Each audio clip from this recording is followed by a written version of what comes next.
In previous video, I talked about our budget. All right, so been looking at some options for homes. Ironically, right after I made the video about getting our finances back on track, sticking to the plan, getting a house, a lady reached out to me, not because of the video, but she sent me a message to send out to my list of people to say, hey, we have this house, we have this apartment that's available for rent with the option to buy. And you can rent the place for 12,000 pesos a month. Might have been 13,000. You can rent it for 1, 2, 3, 4, 5 years, and then those payments will be applied toward the purchase price of the house. The 100% of the payment. And so I was like, because they normally, that's really not a thing here. And so when I saw that, I was like, okay, there's a good possibility that this could be my way in. Not that particular apartment, because it's an apartment where I had to climb some stairs, and I don't want a place with no stairs at all. So, and it was small. I believe it was a 1 bedroom, and the price was kind of high too. I don't think it was high because they're doing the rent to own. I think it's high just because Merida in general is just getting high. I know I can get that same place for almost half the price somewhere else. So, but that sent me down a path searching and looking at to see if there's other options out there. So I reached out to a few developers because the growth here in Merida is so enormous. The growth here is insane. They're building properties and houses everywhere. So you got all this inventory. So I reached out to a couple of developers to say, hey man, I'm in the market for a place. I need 2 to 3 years to pay it off. If you let me put these rent payments, I can sign a lease for 2 to 3 years, and I had the money at the end of the 3 years. If you could take my rent payments and make that part of the payments, counted toward the down payment or whatever. So one reached back with a promising answer, because some of these guys just have inventory just sitting there. You know what I mean? Because when you have 500 other people building houses, it's kind of hard to get the attention on your house or on your inventory because there's so much. You know what I mean? So I'm going down that rabbit hole now. And if I can get a deal or a scenario, I will be up out of this house and into a place where at least my rent payments will go towards it. Now, if you do something like that, you definitely gonna need an attorney. And the attorney probably will advise you not to be tripling up or doubling up on payments and giving it to the landlord, but rather you pay the monthly rent like you agreed to the terms, and then you save that other money, put it in the bank and let it sit and build up.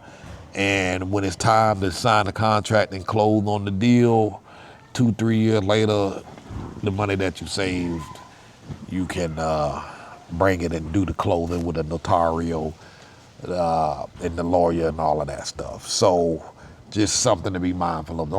Don't give these folks your money.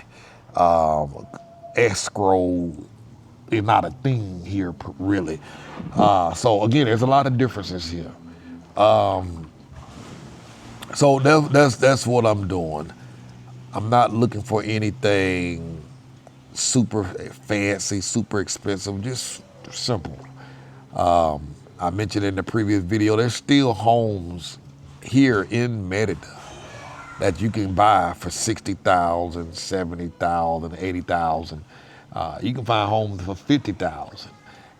They're not the newer homes, but they might be a slightly older homes, but they're all made out of concrete. They're made of the same stuff. So you can go in on the inside and dress the thing up any way you like. The other day, we went to buy a dehydrator, commercial dehydrator. The kids, we're starting a business making dog treats and a variety of dog treats. And so we picked up a commercial dehydrator because one of the reasons they can have a job. I need them earning pesos. Making $15, $20 a day, working 8 to 10, 12 hours a day ain't gonna work out for them. So they said, hey, we want to start this business. So I bought the equipment and supplies, and bringing this up because the lady we bought it from, we went through this neighborhood, and I tell y'all, don't judge these houses based on what you see on the outside. Traditional neighborhood that looks a little rough around the edges. We drove through, and even Haley was like, ooh, this place is, ooh. But when the lady opened the door and let us into the house, that house was beautiful on the inside. Absolutely gorgeous. And like most of these concrete homes, once you get on the inside, it's quiet. You ain't hearing a lot of the noise that's on the outside. But she did a spectacular job with that house. Beautiful. And I was like, man, and that just sealed the idea that don't look at these aesthetics, man. You paying for that. You overpaying for that just because. And, so, and I asked her how much that house was. I don't know what's going on with my brain, man, my numbers. And it was under 75,000. Under 75,000. I can't even remember, but it was significantly under $75,000. Now she bought it 10 years ago, 15 years ago, I think she said, but it was beautiful. So that's what I'm doing, investigating, researching, trying to find, most likely will stay away from new homes unless I get an insane deal with a developer. Right now, the primary goal is just to get a house, 2 bedrooms. I don't even need 3. My 24-year-old is leaving us next week. And so, and Charlie and Haley claim they gonna be in their own place before the year's up. You believe Charlie about to be 18? Her and Haley gonna roommate together. I had a place, a loft, that is coming available. I was gonna I sublease a loft. I was trying to get the owner to sell it to me like that. Hey man, me pay that off in 2 years. We'll move up in that camp, me and Kim. But of course he ain't wanna sell it. But I've been subleasing that place out to others. And the lady is leaving next week. I was gonna give it to the kids, but because it's a loft, it doesn't have separate bedrooms.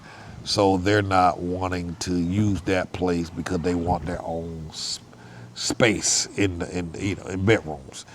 So that's available for lease if anybody wants it. It's a loft. It's in Monte Cristo, which is closer to the center of the city. Very walkable. The young lady who lives there now, she walked to Walmart. She walked to the fruteria down the street. There's a fish shop down the road, restaurants all over the place. Uber ride that's super cheap, $2 to $3. She can get anywhere she wants. Picked up, dropped off at the whim. So the only thing is that place requires I have 2 options: 6 months payments up front or 12-month payment up front.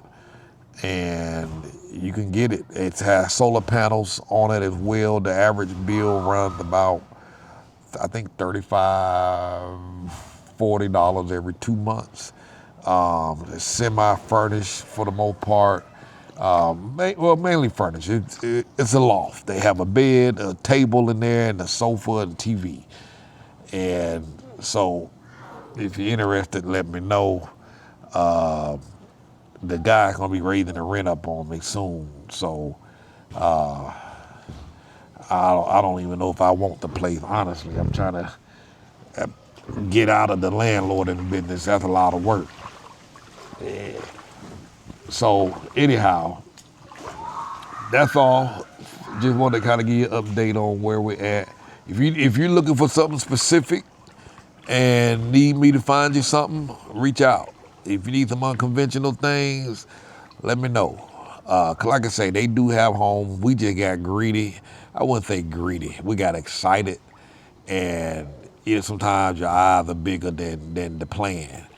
You want, oh, I want this, I want that, I want this and that, and before you know it, it's like, man, you done went so far off the reservation, it's crazy. So we're getting back on track, and voila, that's it. Thanks for watching. MoveAbroadAndThrive.com.